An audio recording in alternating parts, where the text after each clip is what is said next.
The strange signal came on an ordinary Tuesday. Dr. Ju Kim was finishing his shift at the SETI Institute when one of the monitoring systems began to flash with unusual activity. At first, he thought it was a glitch. The pattern was too regular, too structured to be natural cosmic noise. But it also didn't match any known human transmission patterns. Haijin, can you check this? He called to his colleague, Dr. Haijin Bake, who was preparing to leave for the night. She set down her bag with a sigh and joined him at the monitor. Her tired expression quickly changed to one of interest as she studied the wavelength patterns. "This isn't one of ours," she said, eyes widening. "And it's definitely not random." Juwoo nodded, his heart beating faster. "I'm going to run it through the analysis program." The two scientists sat in silence as the computer processed the signal. Minutes stretched into an hour, then two. Neither wanted to leave. Finally, the program displayed its results, and Juwoo felt his mouth go dry. "It's a message," he whispered. "An actual message." The signal contained mathematical sequences that couldn't occur naturally. Prime numbers, the value of pi, basic chemical formulas. It was clearly designed to be recognized by another intelligent species. Within 24 hours, the entire SETI facility was buzzing with activity. Government officials arrived, followed by military personnel. The news hadn't gone public yet, but it would soon. Humanity wasn't alone in the universe. Far above Earth, the transmission ship from the Voidwalker Confederation continued its journey away from the solar system, its mission complete. The ship was small and unmanned, designed solely to deliver the greeting message before returning to Confederation space. On the Confederation's central hub world, senior researcher Nari watched the data streaming in from their long-range scans of Earth. Her species had 6 limbs and large, sensitive eyes adapted for the dim light of their homeworld. Like all members of the Confederation, she had evolved on a planet with gentle conditions, stable climate, low gravity, few natural disasters, and minimal predators.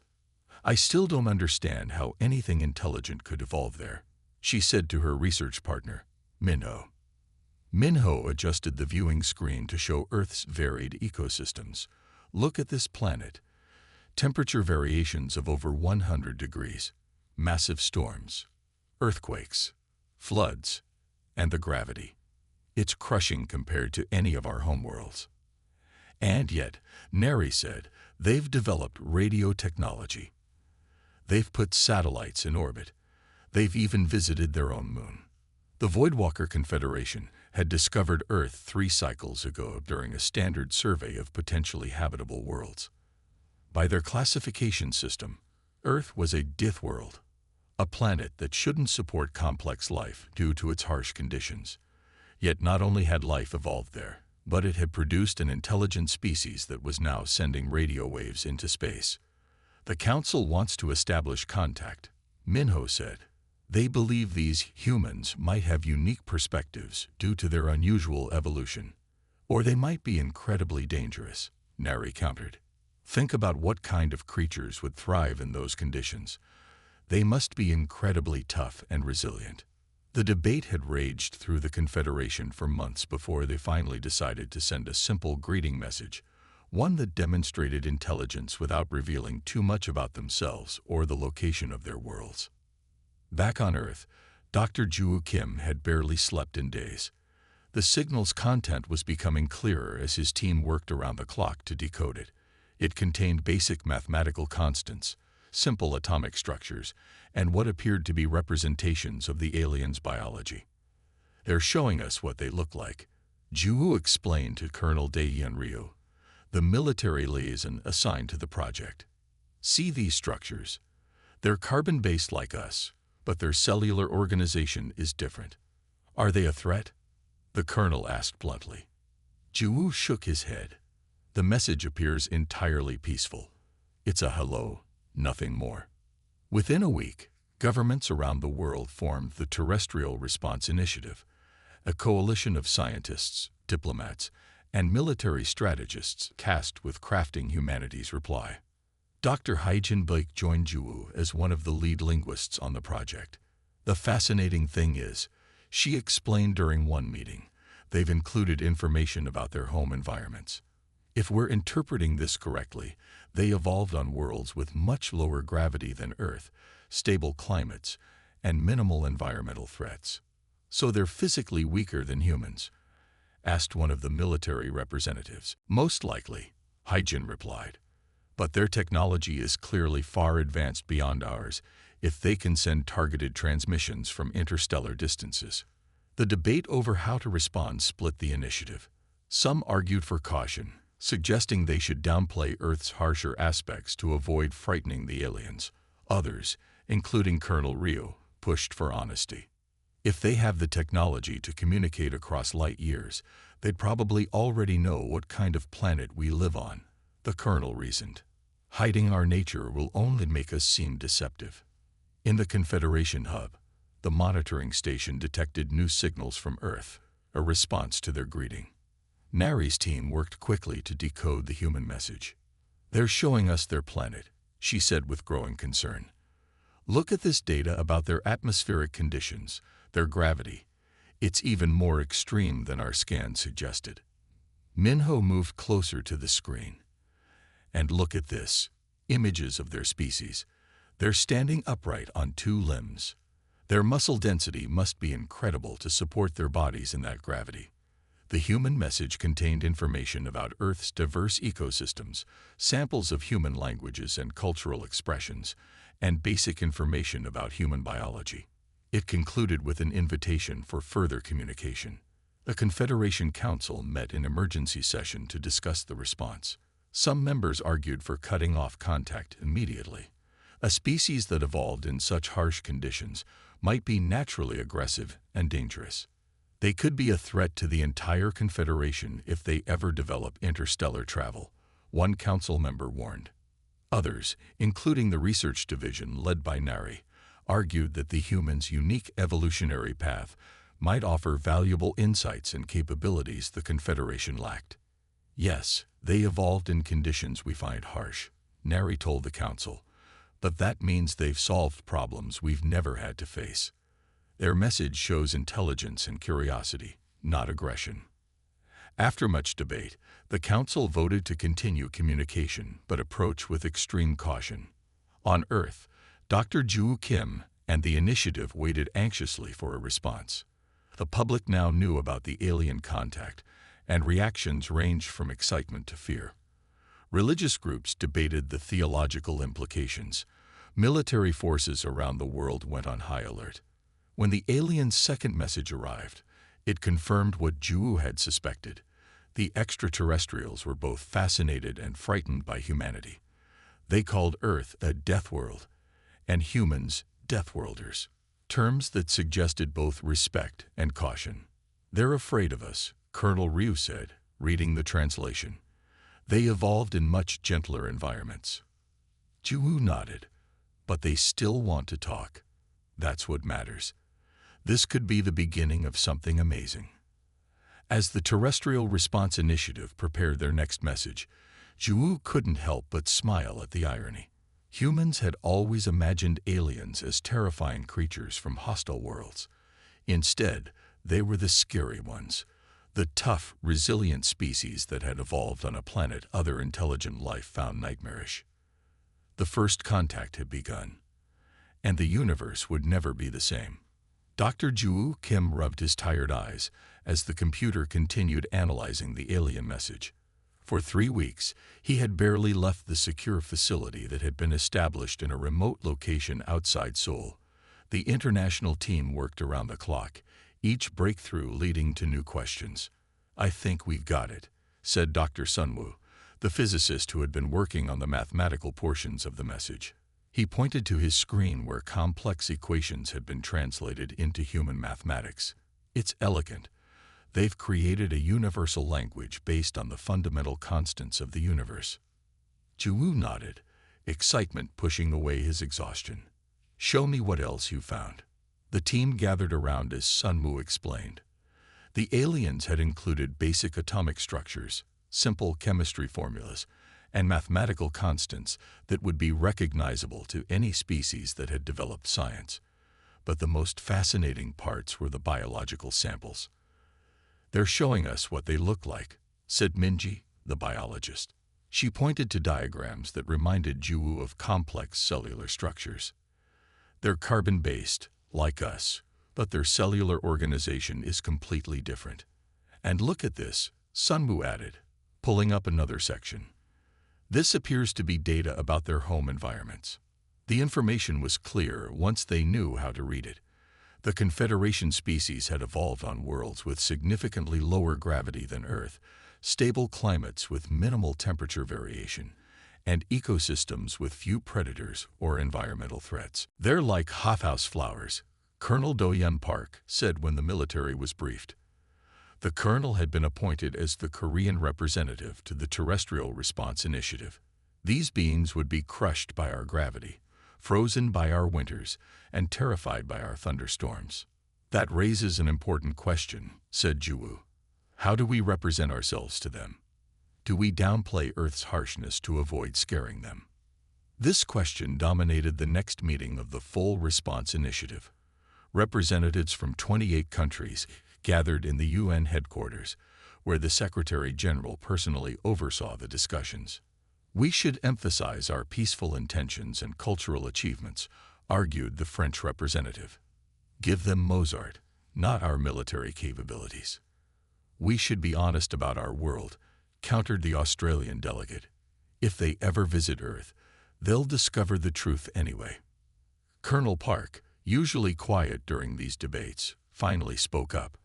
"I've studied first contact scenarios for 15 years, he said. "Deception, even well-intentioned, is the worst possible foundation for interspecies relations. If they're coming here, they'll find out anyway. Better they're prepared." His practical approach swayed many of the undecided representatives. After 2 more days of debate, the initiative agreed on a response strategy. They would be honest about Earth's conditions, but emphasize humanity's adaptability and peaceful aspirations. The response took another week to craft. It included comprehensive data about Earth's environments, from the freezing polar regions to scorching deserts. They included information about natural disasters like hurricanes, earthquakes, and volcanic eruptions. But they also highlighted humanity's resilience and ingenuity in adapting to these challenges. "We need to show them our diversity," said Juwu during one planning session. "Not just our environmental adaptations, but our cultural variety too." The final message included samples of human art, music, and literature translated into the mathematical language they had developed. It contained images of human achievements, cities, technology, medical advancements, and it concluded with an invitation for continued peaceful exchange. On the day the message was to be transmitted, representatives from all 28 nations gathered at the massive radio telescope complex in China that would send the signal. The atmosphere was solemn yet hopeful. "We're making history today," the Secretary General said in a brief speech. "For the first time, humanity speaks as one voice to another intelligent species." Colonel Park stood beside Juwu as the transmission began. "Do you think they'll respond?" he asked quietly. "I hope so," said Juwu. "I believe they're as curious about us as we are about them." "I'm more concerned about what happens if they decide to visit," the colonel replied. "These beings evolved in environments nothing like Earth. How will they react to us in person?" As the signal beamed toward the coordinates provided in the alien message, the waiting began. It would take years for their response to reach the Confederation and more years for any reply to return. But humanity had taken its first step into a larger universe. In the following months, Dr. Kim found himself becoming a reluctant celebrity. The public knew about the alien contact now, and while specific details remained classified, his role as lead linguist made him the face of the project for many. "How do you think the aliens will feel about humans?" asked a reporter during one press conference. Juwu considered his answer carefully. "I believe they'll be fascinated by us, perhaps even intimidated. The environments they described in their message are much more gentle than Earth. To them, we might seem like incredible survivors. Are you saying they might be afraid of us? The reporter pressed. Not afraid, exactly, Ju clarified. More like amazed. Imagine meeting someone who could comfortably live at the bottom of the ocean or in extreme heat that would kill you. That's how they might see us. Behind the scenes, preparations continued. The world's space agencies accelerated development of more advanced observation systems. Military forces quietly upgraded their capabilities while publicly emphasizing peaceful intentions. Scientists in every field worked to advance human knowledge, knowing that if the Confederation did respond, humanity wanted to appear as advanced and capable as possible. Colonel Park led the security planning. We hope for peace, he told his international colleagues, but we prepare for all possibilities. One evening, as Ju was leaving the research facility, he found the colonel staring up at the night sky. Do you think they're looking back at us right now? Park asked. Probably, said Ju, joining him. Their message indicated they have observation equipment far superior to ours. And what do you think they see? Ju smiled. A blue planet teeming with life, storms and oceans and mountains, and a species that has survived it all, that has built civilizations despite the challenges. A species that fights wars, Park added soberly, that pollutes its environment, that still struggles with unity. Yes, Ju acknowledged, but also a species that creates beautiful art, that explores space, that cares for its sick, that constantly strives to be better. The colonel nodded slowly. I hope that's what they see too. As they stood there under the stars, Ju felt a profound sense of change. Humanity had always defined itself in relation to Earth, to its own internal divisions and alliances. Now, for the first time, humans were defining themselves in relation to something truly foreign. Another intelligent species with its own history, biology, and perspective. Whatever happened next, humanity would never see itself the same way again. In sending their response to the stars, they had not just reached out to aliens. They had taken a step toward a new understanding of themselves. And somewhere, across the vast distances of space, the Confederation was receiving their message. Tamo stood before the Grand Council of the Voidwalker Confederation, his six-fingered hands trembling slightly as he presented the data from Earth. The chamber was filled with representatives from all 12 member species, their physical forms as varied as the worlds they came from. Yet they all shared one thing in common: evolution on gentle, stable planets. The human response confirms our initial scans, Tamo said, his voice amplified through the chamber. Earth experiences temperature variations that would kill most of our species, gravitational forces nearly twice what our bodies are designed for, and weather patterns of incredible violence. Murmurs spread through the chamber as the central display showed images of Earth's hurricanes, volcanoes, and ice-covered regions. And yet, continued Tamo, these humans not only survive but thrive. They've built cities in deserts, in Arctic regions, even floating on their vast oceans. Senior Council member Jiho leaned forward, her delicate features showing concern. What you're describing sounds impossible. Are we certain this message is authentic? Could it be some form of deception? The message follows directly from our initial contact, Tamo replied, and our long-range scans confirm these planetary conditions. The evidence suggests these humans have indeed evolved on what we would classify as a death world. The term death world sent another wave of whispers through the council. In all their explorations, the Confederation had never encountered intelligent life from such a planet. Primitive organisms, yes, but nothing with the capability for advanced technology or spaceflight. Show us these humans, commanded Geo. Tamo displayed the biological data the humans had included in their message. Images of their physical form, cellular structure, and physiological systems appeared on the central screen. As you can see, they are bipedal endoskeletal beings. Their musculature is dense to support their bodies against Earth's strong gravity. Their respiratory and circulatory systems are highly efficient. And most remarkably, they can regulate their internal temperature across a range that would be fatal to most of us. Kyungmin, the security director, spoke next. What you're describing is not just a sentient species. You're describing potential warriors unlike anything we've encountered. These capabilities make them extremely dangerous. Tamo had anticipated this reaction. As a cultural anthropologist, he had spent his career studying different confederation species and how their home environments shaped their societies. The humans fascinated him precisely because they were so different. With respect, Director, I see opportunity rather than threat, Tamo countered. Yes, these humans are physically resilient in ways we are not. But they've also included extensive cultural information in their message: art, music, philosophy. They show all the signs of a peaceful civilization eager for contact. Peaceful. Kyungmin scoffed. Their own historical data shows constant warfare among their different groups. Internal conflicts, yes, Tamo acknowledged. But consider the adaptive advantages their harsh world has given them: problem-solving skills, technological innovation, resilience. These qualities could benefit the entire Confederation. The debate continued for days. The Confederation had protocols for first contact, but none that addressed a species from a death world. Some council members advocated cutting off communication entirely.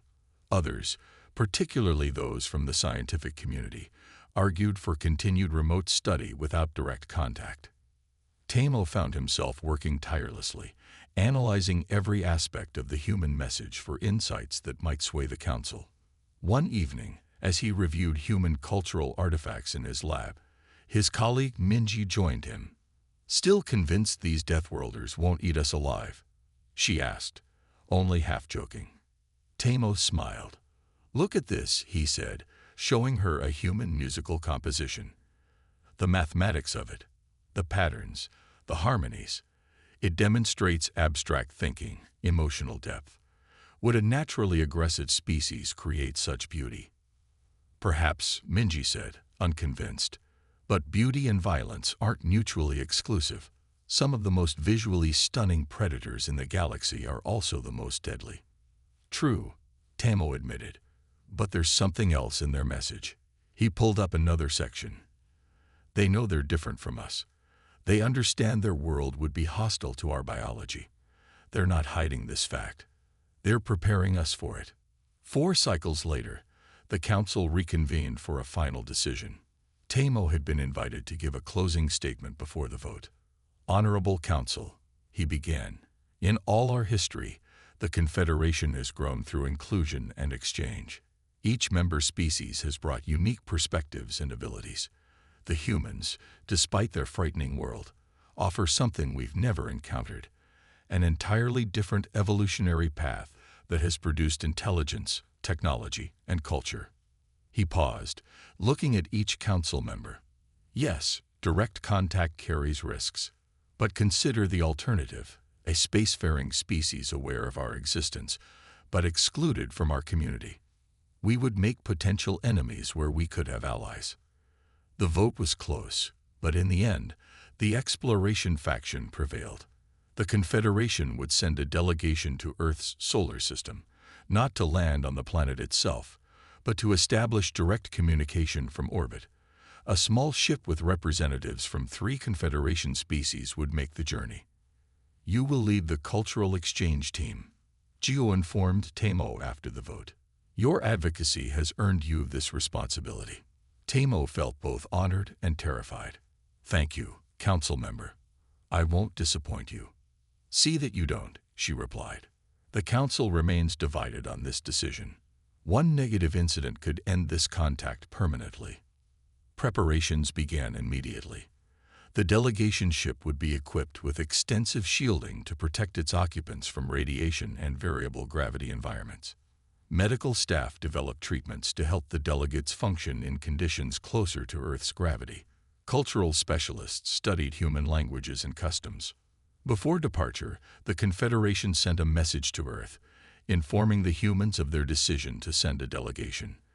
The message included details about their ship, its peaceful intentions, and estimated arrival time. It concluded with a diplomatic but candid request. Please understand our caution.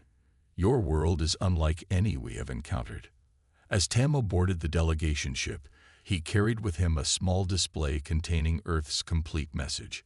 During the long journey, he would study it repeatedly, trying to understand these strange creatures who had evolved in conditions his people considered hellish. "Nervous?" asked Dame, the ship's medical officer, as they prepared for departure. "Terrified," Tamo admitted, "but also excited. We're about to meet beings who can survive conditions that would kill us instantly. Imagine what we might learn from each other." Donghe nodded thoughtfully. "Just remember, your theories about human peaceful intentions remain unproven. We'll be maintaining strict quarantine protocols." "Of course," Tamo said.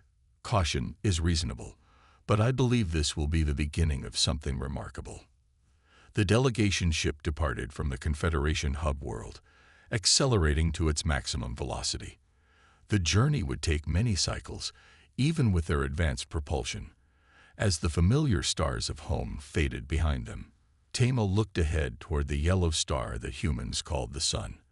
Around that ordinary-looking star orbited a planet that the Confederation considered impossible for intelligent life. Yet somehow, on that death world, beings had evolved who reached for the stars. Tamo couldn't wait to meet them. The alien ship appeared suddenly in Earth's orbit on a clear Tuesday morning. One moment satellite tracking systems showed nothing unusual, and the next, a sleek vessel about the size of a passenger jet was circling the planet. Its hull shimmered with an iridescent material unlike any human technology.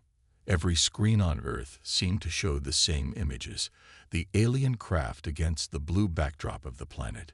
Streets in major cities filled with people looking skyward, though the ship was too small to see with the naked eye.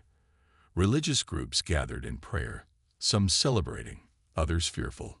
Military forces worldwide went on high alert, though they maintained the non-aggressive posture that had been internationally agreed upon. At Mission Control in Houston, Dr. Joo Kim watched the tracking data with a mixture of awe and professional focus. After years of preparation, the moment had finally arrived. "They're maintaining a stable orbit," said one of the technicians.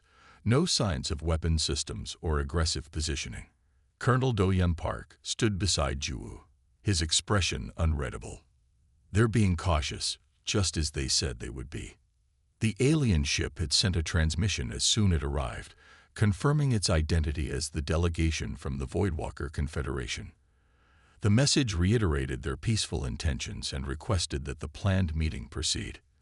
For the past year, humanity had been preparing for this moment.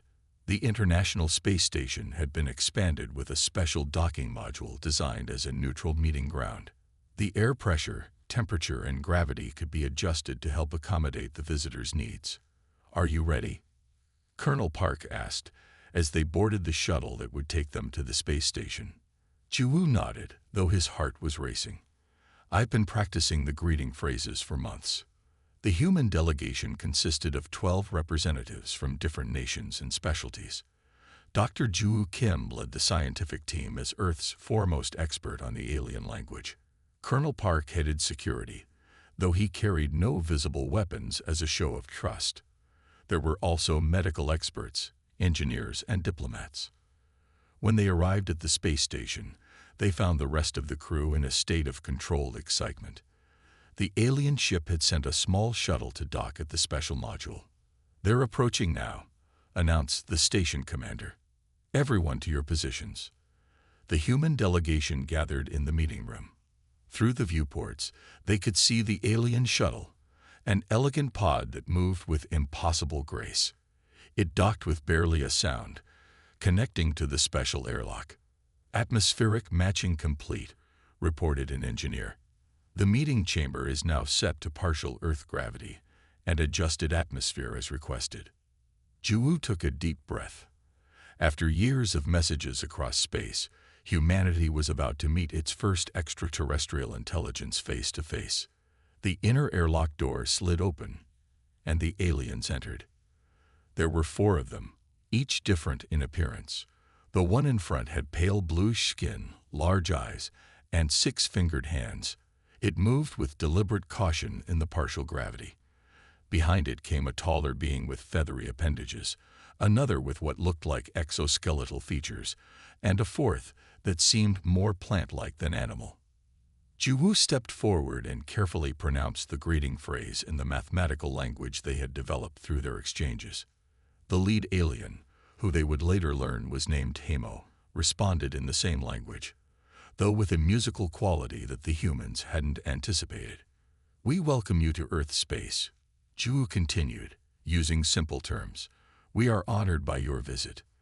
"The honor is shared," replied Tamo, through a translation device the aliens had brought. "We have traveled far to meet you, creatures of the heavy world." The first meeting was brief, just 30 minutes of formal introductions and expression of peaceful intentions from both sides.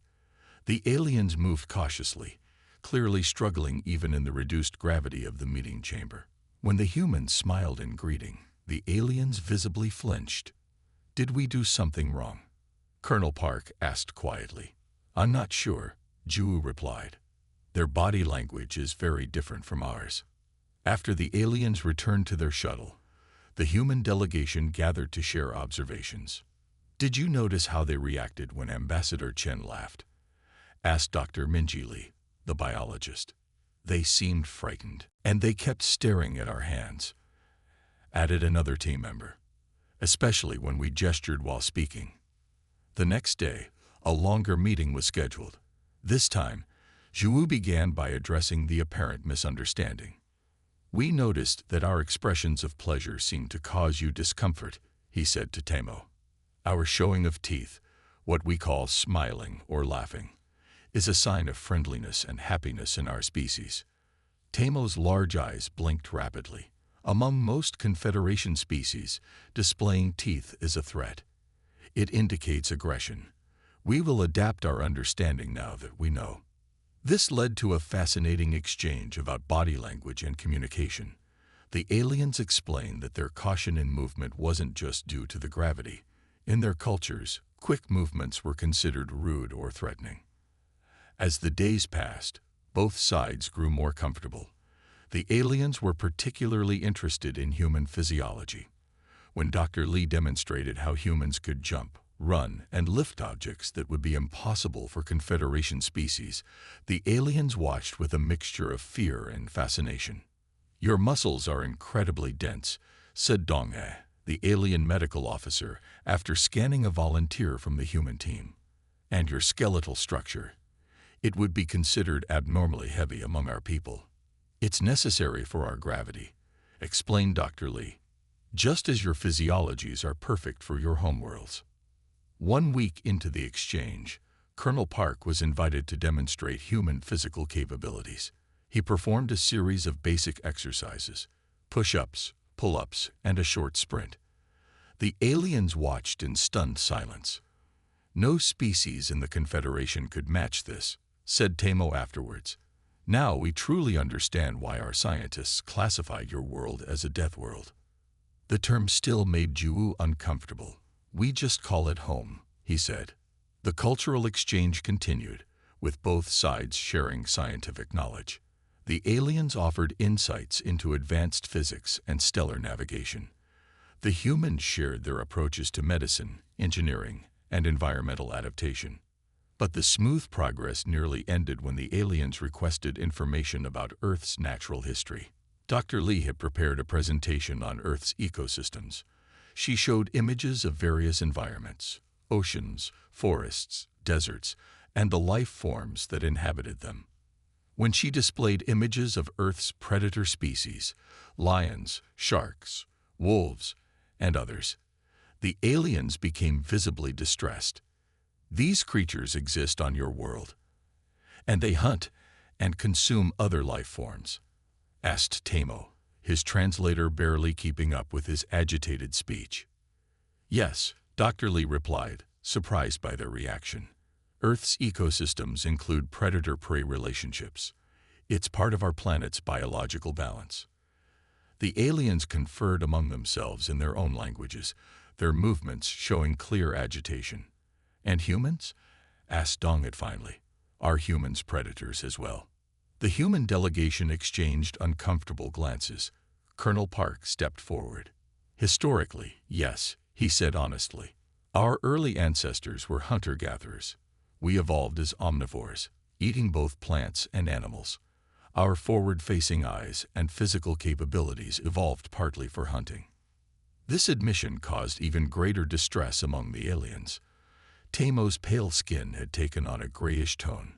In the Confederation, he explained, no predator species has ever developed sentience or been admitted to our alliance. The concept is disturbing to us. The meeting ended abruptly, with the aliens returning to their ship. For 2 days, they remained there, sending only brief messages indicating they were reassessing the contact protocols. The human delegation feared the worst, that the aliens would terminate contact and leave. On the 3rd day, Tamo requested a private meeting with Dr. Kim and Colonel Park. I have convinced my colleagues to continue our mission, he said. Your evolutionary history cannot be changed, and we acknowledge that your current civilization has moved beyond simple predation. But you must understand our caution now. We do, said Juwu.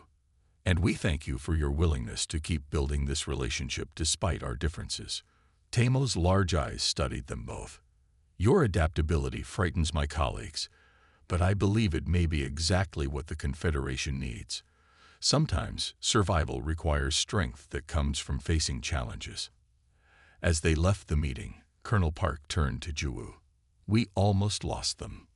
But we didn't, Juwu replied. They're staying. That's what matters. The colonel nodded, but his expression remained serious. They're afraid of us, Juwu. I'm not sure if that's a good foundation for friendship. Fear can turn to respect, Juwu said, and respect can turn to alliance. We just need time. Tamo stood before the Grand Council of the Voidwalker Confederation, his posture showing both respect and determination. The chamber was filled with representatives from all 12 member species, watching the screens displaying data from the Earth mission. Honorable Council, Tamo began, I understand your concerns about the humans. Yes, they evolved as predators on a world we classify as uninhabitable. Yes, their physical capabilities exceed our own in many ways. But after 3 months of direct contact, I am convinced that humans represent an opportunity, not a threat. Several council members shifted uncomfortably. Security Director Kungman spoke first. Your reports describe beings who can survive radiation levels that would kill us, withstand temperature extremes that would shut down our biological systems, and exert physical force that would shatter our bones. How is this not a threat? Tamo activated the central display, showing footage from the space station meetings. Because they use these abilities to solve problems, not to dominate. Watch this. The screen showed Dr. Juwu Kim and Colonel Park working with Confederation engineers on a joint project. When a heavy component needed repositioning, Colonel Park simply lifted it himself rather than waiting for mechanical assistance. The Confederation engineers watched in amazement. What would require machinery for us is effortless for them, Tamo explained. And that's just one example. Their medical research has produced treatments for conditions we thought untreatable, simply because their biology must constantly repair damage from their harsh environment. Council member Jiho leaned forward. What of their predatory instincts? Their history of warfare? They acknowledge these aspects of their past and present, Tamo replied. But they've also developed ethical systems and laws specifically to control these tendencies.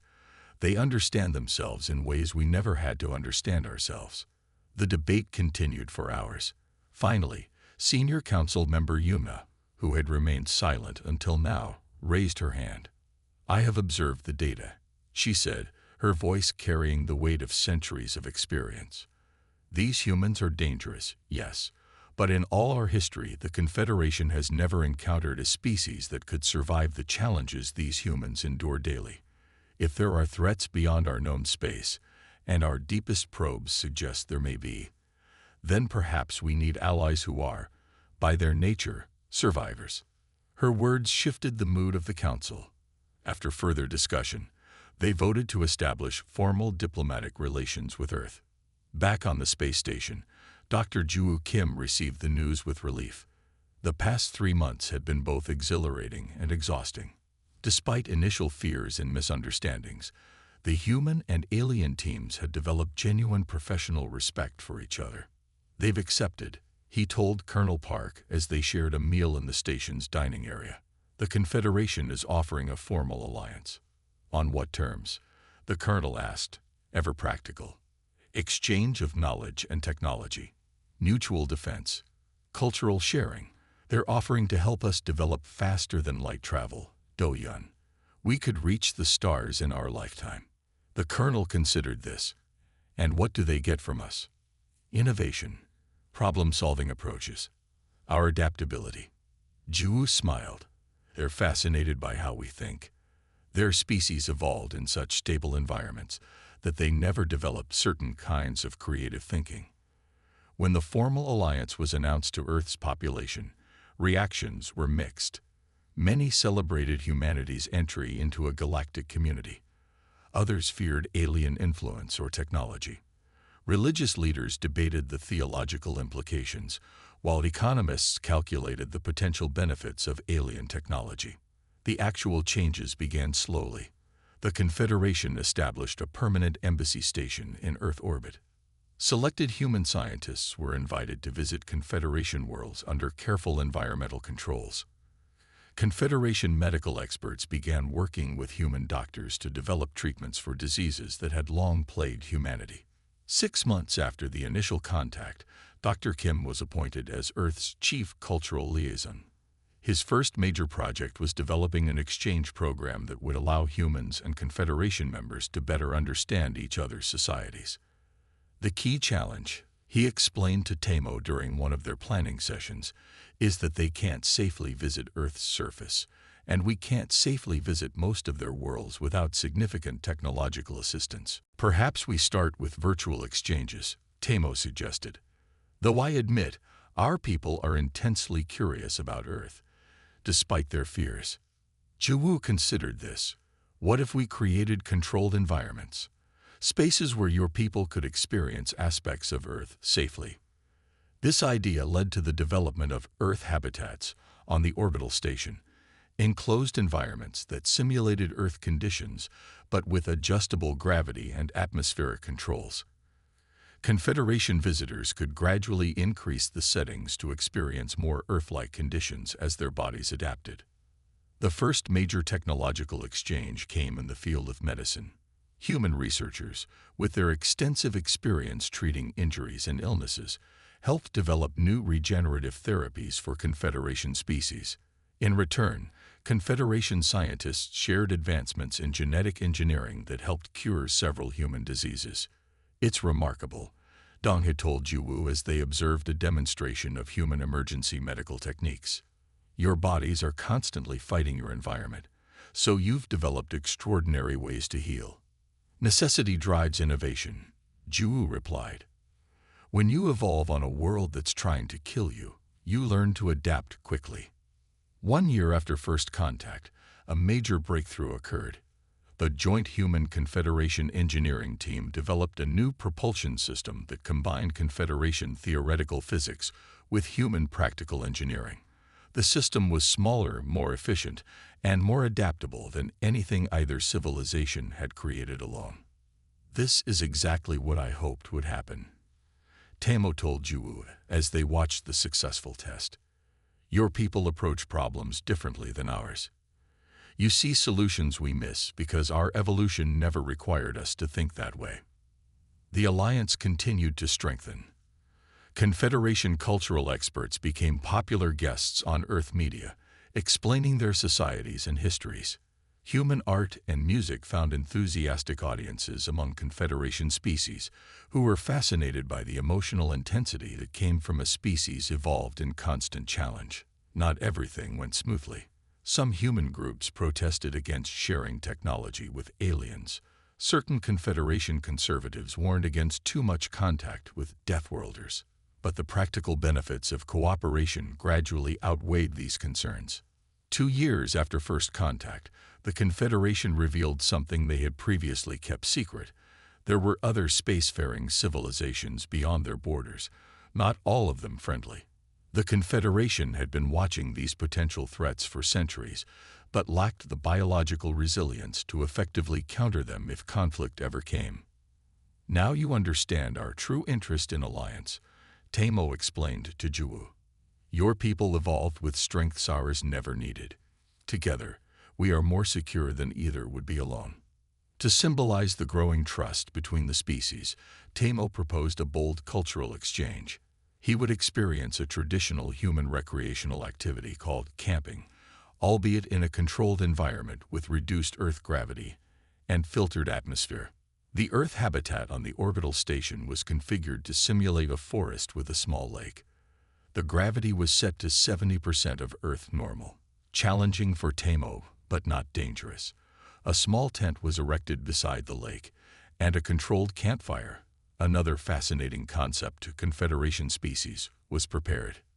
As night fell in the simulated environment, Juwu, Colonel Park, and Tamo sat around the fire. The Confederation scientist was wrapped in protective clothing, but had insisted on experiencing the heat of the fire directly on his face. "It's beautiful," Tamo said, watching the flames.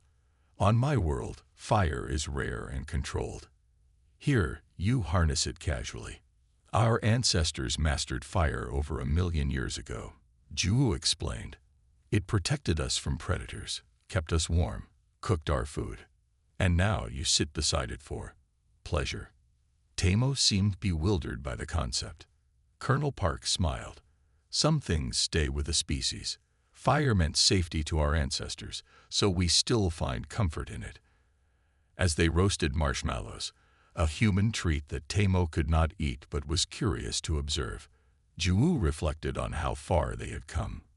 From first contact to alliance to this moment of cultural sharing, something profound had changed for both civilizations. "To new friendships," Juwu said, raising his stick with its toasted marshmallow. "To survival through difference," added Tamo, mimicking the gesture with his own stick. "To the stars," said Colonel Park, looking upward at the simulated night sky. Above them, through the viewport beyond the habitat dome, the real stars shone, now not just distant lights, but potential destinations. Humanity had taken its place among the starfaring species, bringing with it the unique strength and resilience forged on their beautiful, terrible death world called Earth. The end.